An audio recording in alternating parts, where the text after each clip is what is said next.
Alright, so for those of you just tuning in, we're about to spectate a 3v3 on the map Land Nomad between my viewers as part of my weekly Twitch TV live streams.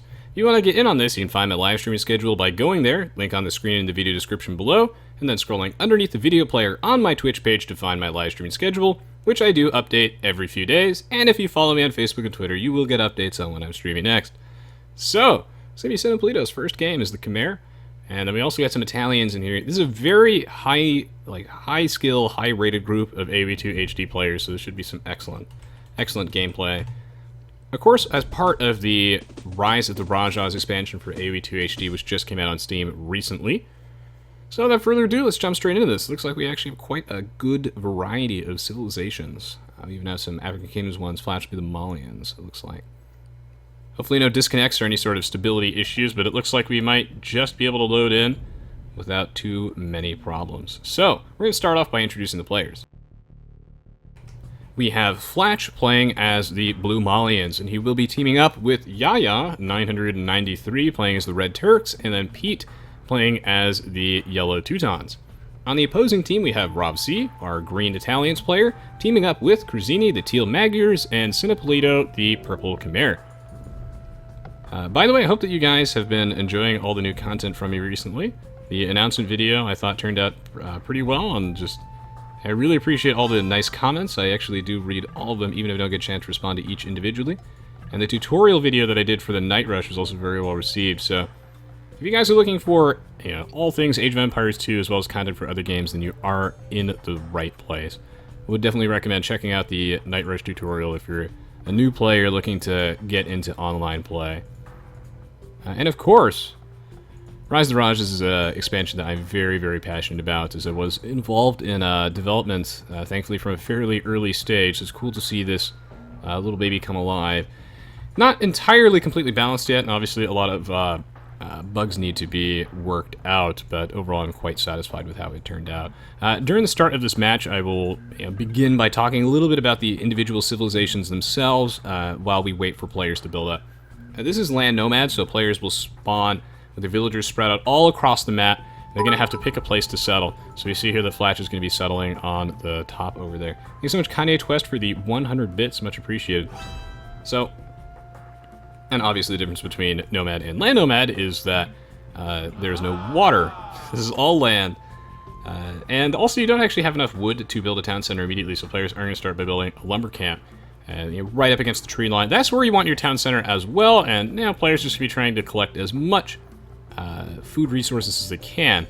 Poor Flatch is actually right adjacent to Rob C, of which he does not know yet, I don't think. Blueville, green here, he's right next door. So I love Age of Empires too. These guys are very close to each other, so they're gonna probably end up fighting each other, whereas red and yellow are also quite close to each other, but they are teammates. So a lot of the action is going to be on the top side of the map. He's hoarding those buffaloes, man. Kamai asks, will a video about countering Night Rush come out as well? It heavily depends on the demand for it. With your guys' help and support, hopefully we can make my Night Rush tutorial the go-to tutorial for everyone's Age of Empires 2 needs. So whenever anyone asks if they for resources to learn the game, if they see that one, then that's great, because that was a video that took me a very long time to create, so while I would love to do more, I would need to see a lot of support for that, because that was quite the time-consuming project. I did go over, though, in the actual tutorial, the various ways to actually counter knights. Oh wow, is he going to drop his town center all the way over here? Cruzini, you madman. See, looks like he's coming in for the support. I wonder if this is actually worthwhile, and it might be. Where is he going to put it? Is he going to put it here? Well, that's interesting. So, yeah, so he could have built it over here, but he wanted to walk until he actually had access to some food resources. That's pretty cool.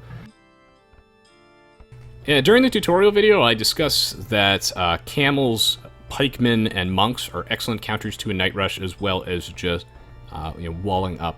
A couple defensive monks can really just make the difference, and camels are one of the best answers. Pikemen are really strong in the later stages of the game, once you have the economy and the time to get all the associated upgrades with them, and you can really start flooding them out from a barracks. If you guys have any questions, of course, feel free to ask me. All eyes on this poor man right here, Flatch. is right next to green, and well, he's also very far away from his teammates in general. Kruzini not too far away from him. And really, this the right side of the map is just kind of solidified as that team's half, whereas poor Flatch just kind of isolated, so I'm sure he's going to have to deal with a lot of pressure. Making a tutorial scenario like Zero Empires did is also a lot of work. So again, it just really depends on the, you know, the support that I get from that type of thing. And I'm not sure if I need one of those per se, but, you know. Yeah, it's on my mind. Thank you so much, L. Tomlinson, for the $9.01. Really, really, really appreciate it. Thank you. Hope to see you in the future. So, there is one new civilization in this game from the Rise of the Rajas expansion. So let's talk a little bit about Sinopolito's civilization here. So he is our purple Khmer player. I think it might crash the game if I open the tech tree, so if you want to learn more about the new civilizations from either the African Kingdoms expansion or Rise of the Rajas, I have civilization overview videos on my YouTube page for that, link in the description below, which are like super duper comprehensive. The Khmer are a siege and elephant civilization. I can do all this off memory because it's just it's all the development and everything. It's all escape. So the Khmer are a siege and elephant civilization. They have 2 unique units, they have 2 unique technologies, and 3 civilization bonuses. So their most defining bonus is going to be that they have no building requirements to advance to the next age, or just to build other buildings. And that's a really, really cool bonus. So major props decision there, because that takes some serious creativity. And originally the bonus was a little bit different too. This means that you can just advance to the castle age without building a blacksmith and market. And that allows you to go for obviously quite a strong, fast castle age, because those are buildings you might not need necessarily if you were just going for a straight up boom strategy. So that's actually quite strong. But it also allows you to go for some crazy fast rushes, as we've seen from my videos. The very, very fast scout rush is possible with them, because you can skip the barracks and just build a stable. That's really nice. You don't even need to build a lumber camp if you're one of those guys, or like a mill. It's probably the mill would be the one that you would actually cut, though. So the Khmer are a really cool civilization, and what's nice about them is that they have the ability to go for all these crazy rushes, but they carry a lot of meaningful drawbacks to them. And that's why I like the civilization from a design standpoint. It was one of the few bonuses in the game. Oh, if you're sure, Alquilente, phew. So, I really like the civilization from a design standpoint because it's one of the few where the bonuses really do have some meaningful drawbacks to it. And what do I mean by that? Well, let's say you're going for a fast feudal age into scouts as the Khmer. Where is the drawback there? Well, if you're cutting the barracks to go for that super fast scout rush, you get so much power off getting your scouts, you know, a few minutes early even, to your opponent's base. They might still be in the Dark Age, so they might not even have access to Spearmen, the go-to counter to a scout rush. So they might not even be able to make Spearmen yet. But if your opponent ends up sending any scouts or knights to your base, you don't have a barracks, and that's going to make it very difficult for you to actually defend against those type of rushes. So, yeah, that's what I really like about this. You can skip your blacksmith, you can skip your market, but those are things you're going to need eventually. So, that's something that skilled players definitely have to keep in mind when they're choosing their build as the Khmer. And you want to be cognizant of the buildings that you skipped out on, because at some point you're definitely going to need them. My favorite, probably not good strategy is like fast castle age into like scorpions or something, because their team bonuses of their scorpions get like +1 range.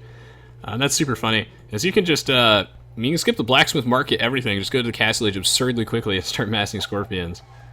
I don't think that's good, but it's one of my favorite strategies. Maybe it is good. I don't know, but it's something that I like to play around with in my free time.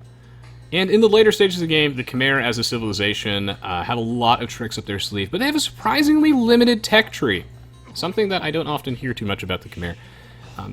Their unique unit is the Ballista Elephant, so it's this like war elephant style unit, but it has a giant scorpion on its back, which is really cool.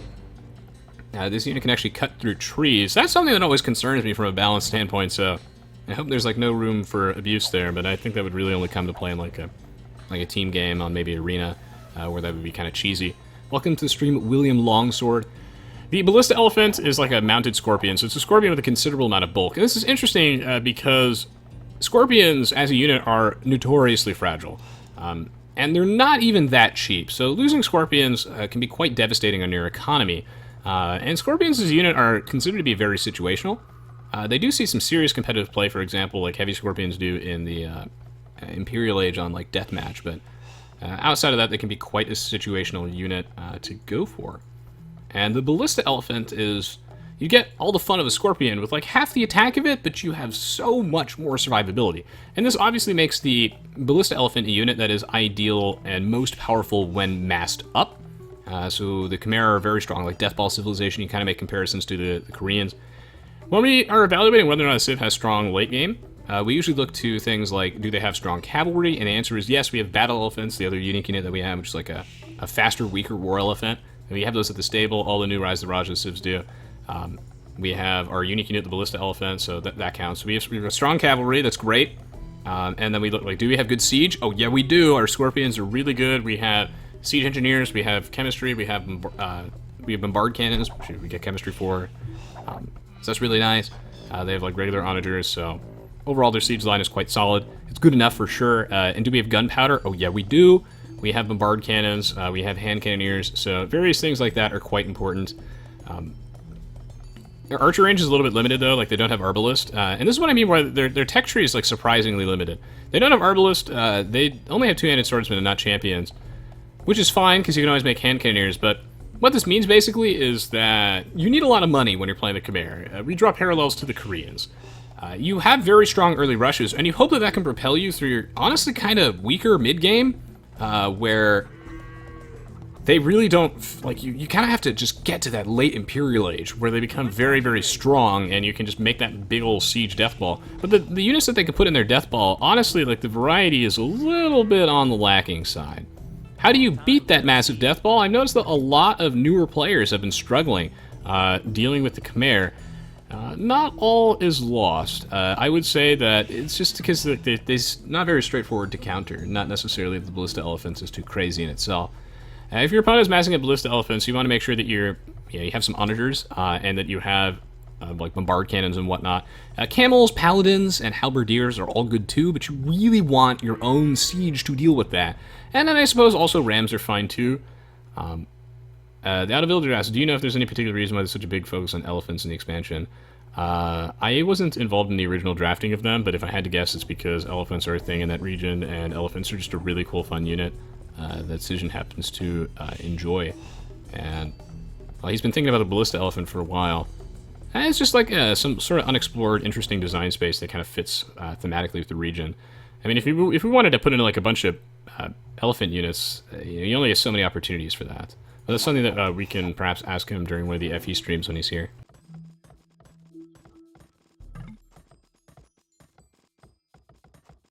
So let me know if my analysis in the Khmer was helpful to you in some way. I think that they're a really interesting civ, and I don't think they're necessarily that insane. I think that they just carry a lot of meaningful drawbacks, and it's going to be something that players are really going to have to play around with in order to be...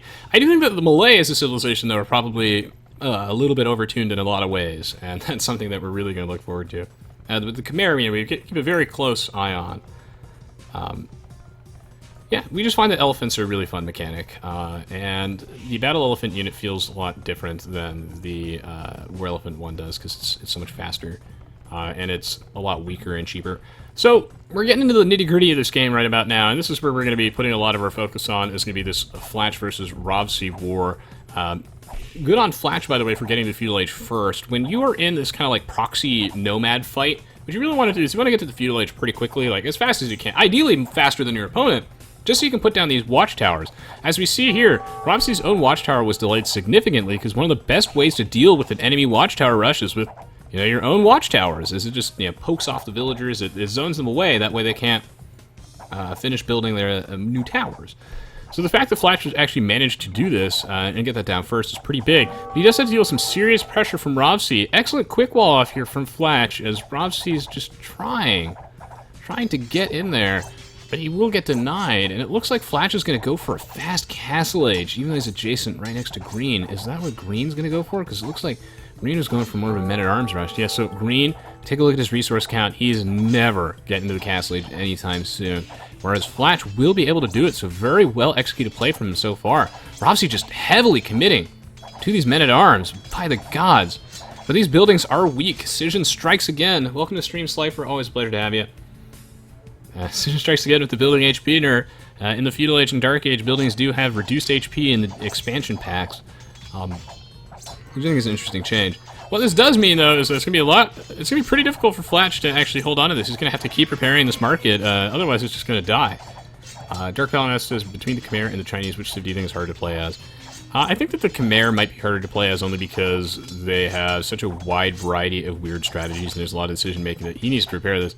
That goes into what kind of strategy you're going to go for and what units you're going to cut, but really the Chinese are very difficult to civ to play as well. So he's not going to repair this? This market's going to... Oh, he's going to repair this! Will he be able to actually... Oh god, he waited so long to repair this. I believe this market is going to go down. Oh, absolute disaster. The men-at-arms are in. I say absolute disaster, though, but really good quick wall on his part.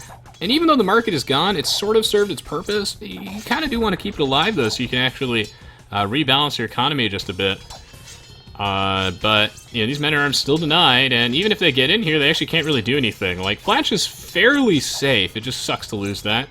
And he actually took out Rovsi's Watchtower 2 with his own, so Flatch is in a really good position here. Rovsi never going to get to the Castle Age, so if he can just hold on, he's going to be doing great. Yaya going for a scout rush as the Turks. Is also a fairly good strategy for them, obviously, because once they get to the Castle Age, any scouts that you have left over become light cavalry. This is pretty nice. Khmer with a really good makeshift wall off here by taking advantage. Good players in Age of Empires 2 take advantage of every little bit of resources that we have access to.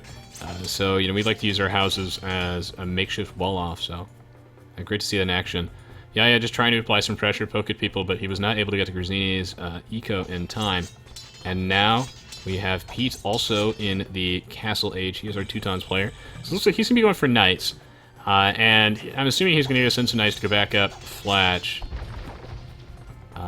It looks like his men-at-arms are in, but again, I don't think this matters that much. Like, is he gonna force a bunch of villagers into that town center? Yeah, so this is totally fine. Flatch is not under as much pressure as it seems because in the early game, you really want to avoid walking under enemy town centers. That's really what early game rushes all boil down to, is just like building your base so you funnel enemy units under your town center so they just take so much free damage. And the skilled player will, of course, try their best to avoid that. This could be Flash's opportunity to get a good quick wall off here. We'll have to see. Welcome to the stream, Minero. Good to see ya. Oh my, oh my. I think Rovsi is going to drop the Watchtower, like, right here, and I think that's an excellent decision. Will he do that? Because I don't think that Flatch has a clear answer to this, and that will zone him off the wood line, and they'll just have to build another line camp over there. And this means also that he's going to have a wood line that is far away from his town center. It's going to be a little bit exposed. It can be, ripe for raiding. We see some knights moving out here. Looks like Pete has opted not to help Flatch here. He thinks Flatch is probably fine. Flatch might be. You always want that first Watchtower coming up. So Rovsi, I think, is in range to at least slow down this Watchtower. He might not be able to, as he's not... Yeah, he's in range of that. And he does have fletching. That's good, that's good. So this Watchtower actually might get denied, or a villager might die, but Flatch will commit to this, and I think he has to. He needs to commit to this. He's going to lose a villager. He's going to lose 2 villagers. Oh, this is quite bad, and he's going to have to put in a bunch of villagers. He's going to have to make the decision, does he want to focus fire down the men-at-arms or the Watchtower? I think you go for the men-at-arms first, just repair the Watchtower, and he's going to reassign these villagers over here. So a lot of carnage going on right off the bat. This is good stuff. Why didn't Green delete one of his houses and go in? That's a good question. I mean, he certainly could, but we have to be polite to these players, though, because obviously it's really easy for us as the spectators to see all the things that they should be doing. But when you're playing a game of Age of Empires 2, your mind's all over the place. There's a lot that you have to look at and keep track of, so players make mistakes all the time. Doesn't mean they're a bad player, but yeah, there's just a lot to keep track of. Everything's easy in retrospect. He could have deleted one of his houses and actually gone in over here. I would say, though, that I actually think that Rovsi was making the right play by just blowing up all these buildings. He has been causing quite a bit of damage to Flatch's economy. Losing that market and whatnot is honestly quite bad for him. It's a lot of wood down the drain, forcing all these new houses to come up. I think, swinging over here now is a good idea, but before it wasn't, because there weren't really any villagers that were far away from the town center. Like, Flatch's base is compact, it's small. And I don't really think that there is any necessarily vulnerable areas here for men-at-arms to do any damage. I think he does have to be very careful here not to lose too many men-at-arms, but I think that he has just decided that he's content with making the exchange. It's good to see him not commit to blacksmith upgrades for these, though. I think that's probably a waste, outside of maybe scale mail armor, just to get to Castle Age. So it's a good thought. I think now there's a lot more value in doing it. It's just before there weren't really too much stuff. There wasn't really that much that was vulnerable over here, but it's a good thought for sure. Hey Rez, from all the expansions, what is your favorite from both? Mine are the Byzantines, Aztecs, Magyars, Berbers, and Vietnamese. So there are a lot of civilizations that I really like. So when people ask me for my favorite, it's really difficult. So I'm just gonna say I like Byzantines, Britons. I like the Ethiopians, the Magyars. I like those civs a lot. So yeah, those ones are very fun. This is Land Nomad Slifer. So we're in a little bit of a dicey situation here for Flatch because Sinopolito has sent in some guys, but Flatch's team has this very slight score lead. So what's going to happen is we're probably going to see some support from these guys. Yeah, you're rallying in some camels. Camels are just such a great way to deal with these knights. The nice thing about camels is that they're like slightly faster than knights, so they're just something you can group with your own knights as a way to apply some offensive pressure, because camels are a lot weaker as a direct offensive unit with only a meager 5 attack. And they make such weird sounds too. That's the only thing that matters with the unit, is how cool the sound effects are. And this is a way that if you mix them with your knights, you can beat your opponent's army of knights and then also be able to still apply some pressure. Oh, and this stream sucks dicks. El Pez says, can Blue still build farms without his mill? The answer, I believe, is yes. I think he just had to have 1 mill. Yeah, he just had to have 1 mill initially. It's a good question. So red coming in here. We are seeing a few of those Malian spearmen coming out. He does have additional pierce armor because he is the Malians. And, well, Flatch's economy not so great, but he is in the Castle Age. And I would say that Ravsi just applying so much pressure, but Ravsi also crippled too. So both of these players very weak at this point in the game. He's in the feudal age, and then our blue fellow over here just can't really escape his base. However, I think that Flatch is favored here, and doing a really good job holding the line under so much pressure. And he's doing such a good job, especially because he managed to get a couple of his villagers out before he got walled in. I think that Ravsi probably could have closed this off earlier, but that's like easier in retrospect, of course. And now red and yellow applying some good pressure. This is where Ravsi is in a lot of trouble because he's been playing the aggressor, and as a result, he really has almost no actual defense in his own base at all. And if we switch to Ravsi's perspective, he's really nowhere near the castle. So he built a market that's good. He needs to get there pronto. He's really just been trying to, trade himself for Flatch, but Flatch isn't dead. Flatch's base is so compact and modern, whereas Ravsi's is just, it's very wide and spread out and just kind of splattered around like that. It's very difficult for him to actually hold the line. This is because, again, Ravsi just playing very aggressively. You don't really need to muster much of a defense for yourself if you're the one always... Yeah, in some respect, like, the best defense can be a good offense until it's a team game and you end up getting attacked by somebody else. So... and it's still a risk in a 1v1. Hey, Tiffany says, I'm taking off Resonance 22. Great stream as always. Congrats on your position with Forgotten Empires. Thank you so much, Tiffany, and I look forward to seeing you in the future. Thank you. Yes. Poor green. So, this is the situation that I'm sure we've all been, where you're just stuck in the feudal age for what seems like forever, and now the enemy pockets are here, and they're coming in with knights, camels, everything. And you have to make the decision, which no one likes to make, which is the... Well, if I commit and I start massing up spearmen, it's really going to slow down my advancement timing, which is terrible. So poor Ravsi is in a world of hurt right now. And he's just going to need some money from his teammates. That's what's going to carry him. And, major props to Flatch because he has been under so much pressure. And I think that Ravsi did a really good job attacking him too, and just wasting a lot of wood and slowing him down. It's just that off the back of this, Pete and Yaya haven't needed to come in to help until very recently, and as a result, they're getting swole. Pete's been going to the gym. He has 3,100 score. Yaya with 2,800. So they're both kind of in the lead over Krazini and Sinopolito. Sinopolito's got a couple of knights and whatnot, but yeah, they really just haven't been able to send the assistance that they need to do. Krazini actually gonna do a little bit of walling off. Not really able to send any help to Ravsi. Now, Ravsi actually still doing a lot of damage. It's really funny because I gotta emphasize that both of these guys are weak as hell. Like, Ravsi actually has like a 10 pop lead. It is 35 minutes in, and Flatch is at a 25 population. I almost said he's a respectable 25 pop, not quite.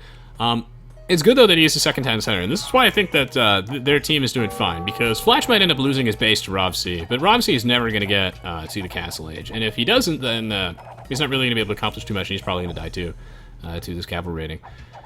Flash is just so weak, but he's not boxed in. If he didn't escape, then honestly that team could lose very, very easily. So that, I think, is the pivotal point.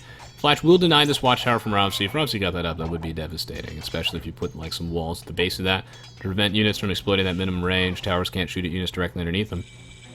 Pete has bloodlines plus 2 defense. Will make these excellent rating knights. Thanks so much, Jay Pence, for the 14-month resub, as well as Urban Cohort for the 666. Much appreciated. V Felony says, can you make a tutorial on how to play water maps? Depending on the receptions to the Night Rush tutorial, is something that I would consider for sure. So it's a maybe, but those are a lot of work. Tutorial on trushing. Again, I think that if I do another tutorial, and this one's like really well received and shared around a lot, then I think that it would not be those things, and it would probably be something like an archers / scouts thing first. Because you can take my Night Rush tutorial, for example, and just adapt that to other strategies without that much difficulty. So assuming I have like an aggressive feudal build tutorial, then you could just use that for trushing and whatnot. There's not that much variation between the actual builds themselves. There's a little bit. But yeah, those are some things I could do. Or I could do like a more, casual-esque tutorial. Thank you, Reaper. I'm really glad to hear that you enjoyed the tutorial. Your guys' comments really make my day. It makes all the work I put in worthwhile. I read all of them. On all the videos, Reddit, Facebook. If you mentioned me on like Zero Empire's page, chances are I read it too, so thank you, thank you. Long screen the Black Rider. So, back into the game itself. Flash, very, very weak right now, but so is Robsy. Flash actually catching up just because he has 2 town centers. He's going up on a 3rd. Great to see him actually putting emphasis in building up his economy before his military. When you're really behind like this, you want to make sure that you get your economy strong. That way you can become a relevant fighting force.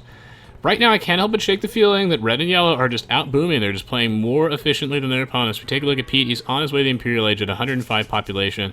Our red friend over here is at 78, so he's definitely behind, but he's still a force to be reckoned with. He has a defensive castle, very nice base layout, very neat, and he's setting himself up to be able to put up to the Imperial Age in a respectable timed manner.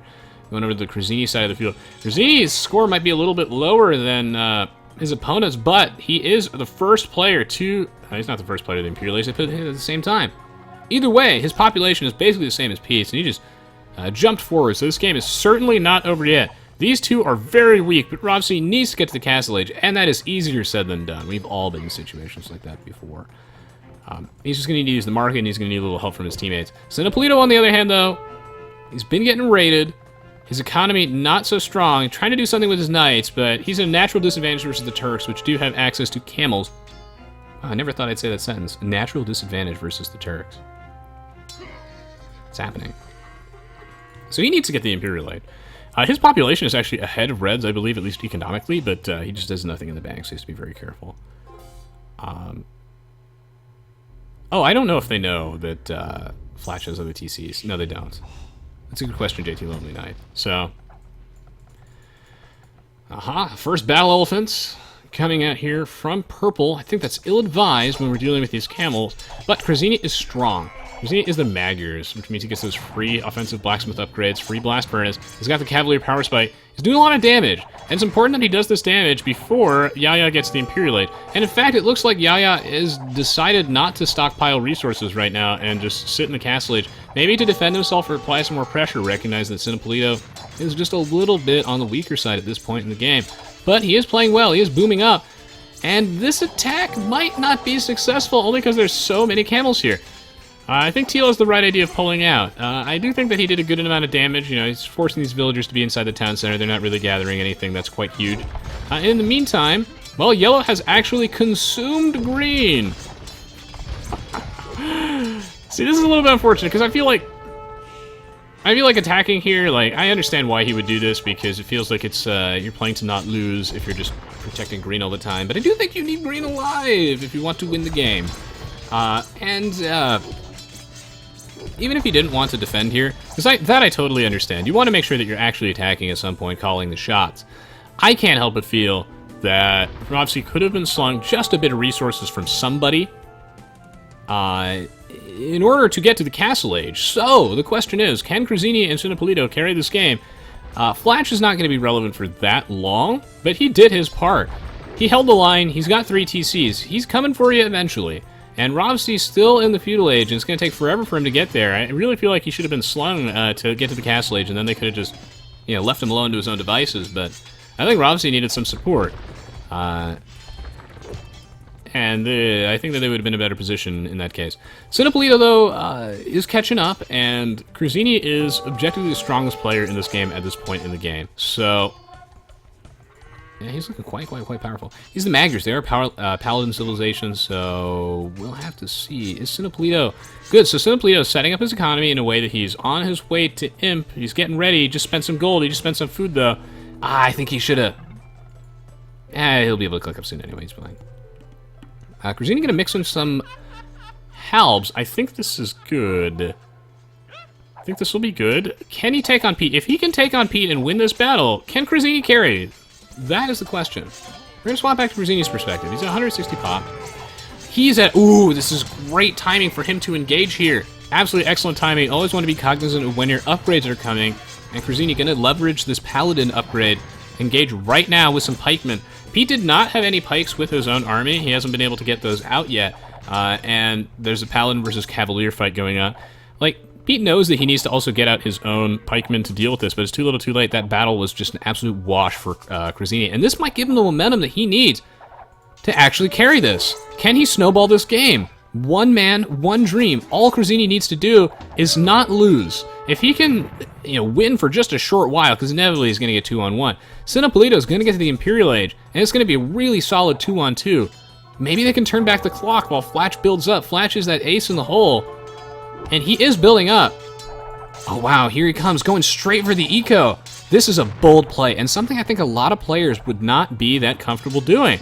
Notice how Cruzini just went straight for the throat here, going right onto Pete's main town center. God. Oh, I don't know if this is his main one. I think this is his main one. Just wiping out the economy, really going to cripple Pete. But good on Pete to evacuate his villagers. No Paladins chasing these down. He's going to need to find a new home to rebuild.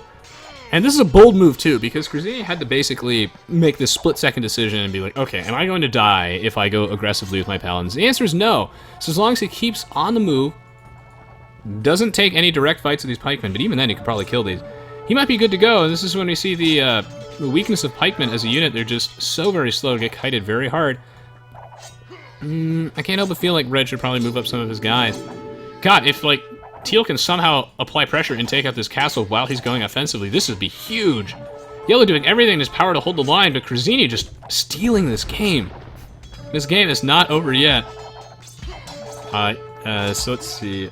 Aces asks, is that not a very good castle for Meal? So that's a good question. So I would say that in retrospect, it's easy for us to look at this and say this was not a good castle placement. But it's on a hill, and I think Pete really thought that he could just pressure Cruzini and just take him out of the game. And I don't think that's necessarily wrong.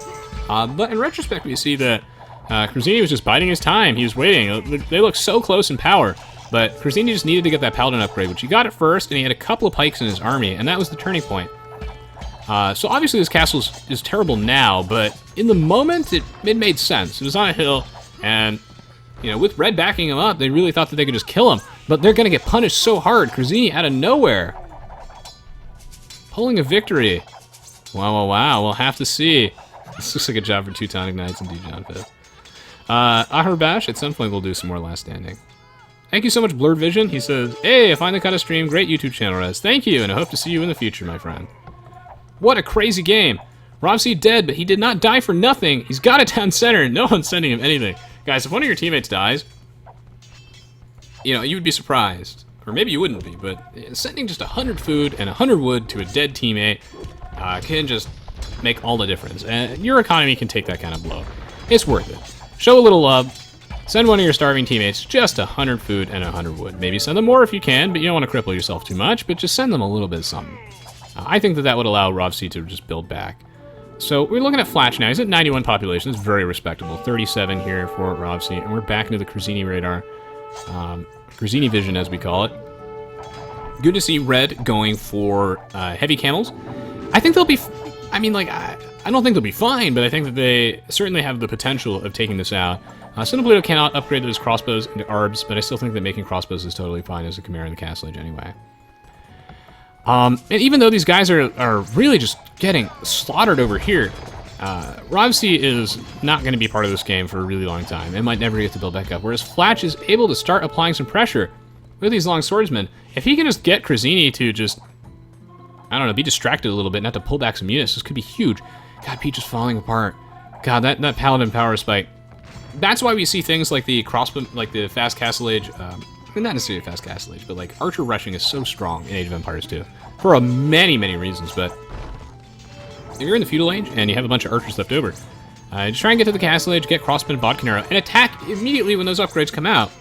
Assuming, again, that you have a suitable, a similar number of troops, then you can really snowball the game out of control. And honestly, like, if Krazini, he had the element of surprise. Like, when he engaged, he did not have the Paladin upgrade complete. So it would be much harder for Pete to actually retreat. So he timed that really just immaculately, and I think that that's paying off here.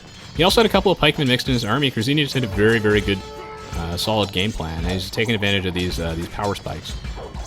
We also see like a similar power spike where if you get to the Imperial Age and you get the Cavalier upgrade out immediately again, is you want to be taking advantage of those points where you just have a little bit of a power spike from your technologies. So Flatch making some militariness, but I think in a situation like this, what you want to do is just flex. Even if you can't do anything with your military, just attack something. You really want your opponents to feel distracted, have to pull back some military units and overreact. I always recommend this if you're playing like Black Forest or something like that you want to just like build a mangonel and just start hitting your opponent's walls. This is again after you've already built all your TCs. But this is, while you're advancing the Imperial Age, flex a bit, put some pressure on them, make them nervous, make them sweat a little bit. Maybe they will overcommit and they'll make like 3 mangonels to hold the line, or they'll put 50 extra layers of walls. If I had $1 for every time a player did that, then I would be a very, very rich man. And in this case, I can't help but feel like Flash should just be attacking these houses and whatnot. Just doing something with his army. Even if his army isn't really a real threat, he needs to start attacking now because his teammates are starting to disappear real fast, and what a twist. I really did not see this one coming, and I don't know if anyone actually did. So there's a big difference between like the blue should kill them and then blue should just flex, is what I'm saying basically. And there's just a lot of value in Age of Empires 2, this idea. That's why I love like Fog of War and all these design. I think that from a fundamental design standpoint, Age of Empires 2 is such a fun game for a million reasons. And one of them is this is a game where we play with just incomplete information constantly, and you really want to take full advantage of that. This is the game that you play when you don't know everything. You don't know what the map is going to look like. You don't know exactly how strong your opponent's economy is, like where your opponent's located, like what military units he has all the time. So with an army like this, you can just apply some pressure and hopefully your opponent will either overreact, and if not, then, so if your opponent like pulls back a bunch of units, then you are making sure that you give your teammates just a little bit of extra breathing room. And if he doesn't do anything, you can actually do some serious damage. And those are the type of difficult decisions that players have to make during the course of a game. I'm looking at the Condottiero animation, and it looks like this thing is at like 60 FPS, whereas like these Paladins and whatnot are at like 10. See, it looks too real. Look at that. Is it just me? Or maybe it is just me. That's a smooth animation though, wow. Well done.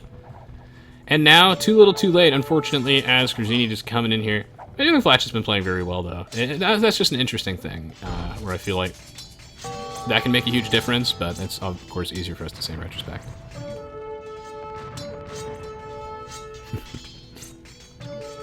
Willie Longsword says what they should do is rework the campaigns for at least 300 pop. I'd love to play the Age of Kings campaigns, but that's 75 pop cap. I completely agree. I really think that the Age of Kings and the Conquerors campaigns were just so fun. But the 75 population thing, I mean, they were designed for it, which is the trick, but, it's very difficult for players to actually get used to that and enjoy it, since we're also used to playing on 200 population, which is the standard for online play, so I would like to see them, like, change, maybe not to 300 population, but like 200 population or something, but they would need to be rebalanced a bit, and that would be a huge project, so the odds of that happening officially, I think, are slim, but that would be one of the many things if we had infinite money, resources, and time, I would love that so much. Indeed, overjoyed soup. Graphics are too good. I think they did lose indeed.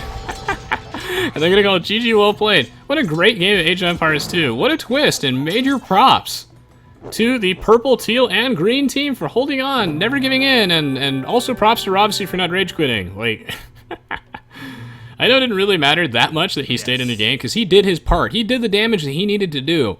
Yeah, he took one for the team. Flash also took one for the team.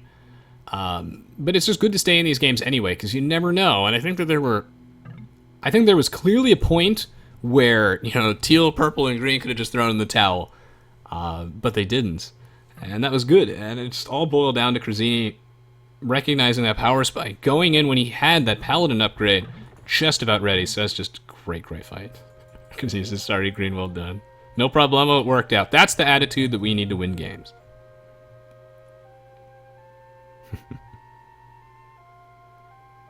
So yeah, GG, well played. That was really good. We gotta be nice though, of course, to the blue, red, and yellow team, as these guys were in just a tough situation, and it was so close. Pete and Krazini were on exactly the same power level for so long, and Yaya and Sinopolita were also just very evenly matched. And this was a game that just hung on by a thread. It was a real nail biter, and it was such a close battle. But boiled down to just a couple decisions. So execution overall was just very good by all players on all sides. And we see here that even though Rovsy died, he was an instrumental player in this game. Keeping Flatch bottled up, and also Flatch did a really good job holding the line and actually, building up, escaping some villagers out. So it's just great game on all sides. Thoroughly enjoyed this. Please do let me know in the comments below, and by leaving a thumbs up if you enjoyed this match too. About time we got one this good. This is very solid. Hey, Rusted Bra, good to see ya. Eddie Mountain says communism fails again. Or falls again. Thank you, Jay Dotzler. Much appreciated. Uncle Bong says, you know what this stream needs? Some Stalin versus the Martians. I put in a lot of Easter eggs in my videos, and no one mentioned this, but if you look at the scenes where you can like very faintly see some of my desktop icons, if you look at some of those scenes, I believe in my Night Rush tutorial, you can see the icon for Stalin versus the Martians. You can see it, just like a bit of it. Oh god, I need to talk to Decision about this. Because I don't think I've actually joked with them about this yet. But whereas my Stalin versus the Martians HD edition, the best art... the most beloved strategy game franchise of all time, remastered in HD.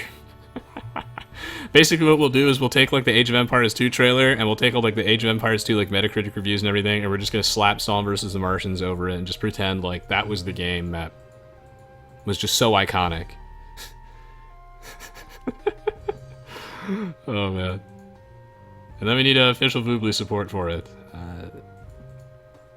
GG. What a good game. Alright, let's check out the achievements, shall we? What a great game, Age of Empires 2. Check out that KD. Woo! John Fist says, hi, my name is Ivan, and I like you. Hey, Sir Lawrence, great to see you. Says, how's it going? Any 1800 plus games coming up? That was actually the one we just did here. Sinopolita says, should have checked if Khmer get ARBs before going all Expo. Yeah, but I think that's totally fine. I think doing Expos as Khmer is okay. Their Imperial Age is a little awkward because they have that limited tech tree. You really just kind of have to take advantage of... I think that like Gunpowder plus Siege is the way to go as the Khmer. All Tomlinson's to Stalin vs. Mars is the greatest stream ever. I'm glad you guys enjoyed that one. I have that on YouTube if you guys are curious at the... arguably the worst RTS game ever made, if not one of the worst games ever made.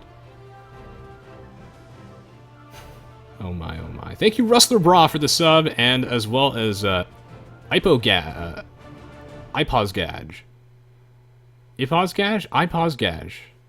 As well as Tohill. Thank you for the sub, all three of you. Really appreciate it. I hope to see all of you in the future. Even if you guys like just watch on YouTube, if you really want to support the channel and give me a hand, whenever you watch an ad and you don't skip it, that gives me a little bit of help. And also, if you just subscribe on Twitch and whatnot, that, and then of course share my stuff around, everything. I really appreciate it. Or just leave a nice comment. Like every time someone leaves a comment on the Aoe2 subreddit about me, I do read it, and it always makes my day. And also same with all the YouTube comments. We really have one of the the best communities on YouTube and Twitch, and something I don't take for granted. So thank you. A new Buster says, congrats on becoming the Forgotten Empires community manager, man. Thank you. Thank you. I'm really, really honored. And it's something I need to put my absolute all into. I already wrote a few, I already written an article on the Forgotten Empires website, and they're more on the way. Thank you, Overjoyed Sue, and thank you, Rustler Bra. Don't worry about it, Minero. Thank you, Frank. Alright, so, hope you guys have been enjoying the stream today. That will be the last game of the day, as this is always quite the production. Even though this level of enthusiasm for the commentary, and obviously playing in the game earlier was like, ooh, that was tricky, but I thought this was a great game. Definitely will post this one on YouTube, and there's just a lot of great stuff on the way, so keep your eyes peeled for any sort of announcements. And again, on a final note, those of you who take the time to support the content that I do for games beyond Age of Empires 2, that is a great way to motivate me to continue producing Age of Empires content, and, especially those like really difficult videos to make, like the tutorials. So, if you're a fan of Aoe2 and you want to support me, that is also just great. It's good for the longevity of the channel, it's good for my own sanity, and it's just a lot. It's a great way for me to have fun, so much appreciated. I did see your comments, Sir Lawrence. That one gave me a smile. Aw, thank you, Arm7 Pain. You're the only person to save my ad blocker for. Thank you. Good luck with the electromagnetism study, William Longster. That's cool. Thank you, Xavier Tanka. Thank you, Melanie. Yeah, God Fletch. That was a brutal game between you and Rovsy. That was two guys slapping each other nonstop until you're both on the ground and you're still slapping each other. And then Pete goes to like drag Rovsy away, and then Rovsy comes back because he wants to slap.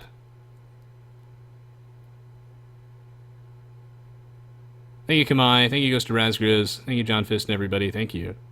Much appreciated, Frank. Thank you, Slifer. Thank you, the Black Rider. Thank you, Latorio. Yeah, Linus. Thank you, Bill Tomlinson. Okay. I'm gonna go now. I'm gonna have a snack, and I will see you guys soon. Keep your eyes peeled on Twitch, Facebook, Twitter, and YouTube. And also feel free to check out the Res Quotes subreddit. That's reddit.com/r/res quotes, Res Quotes.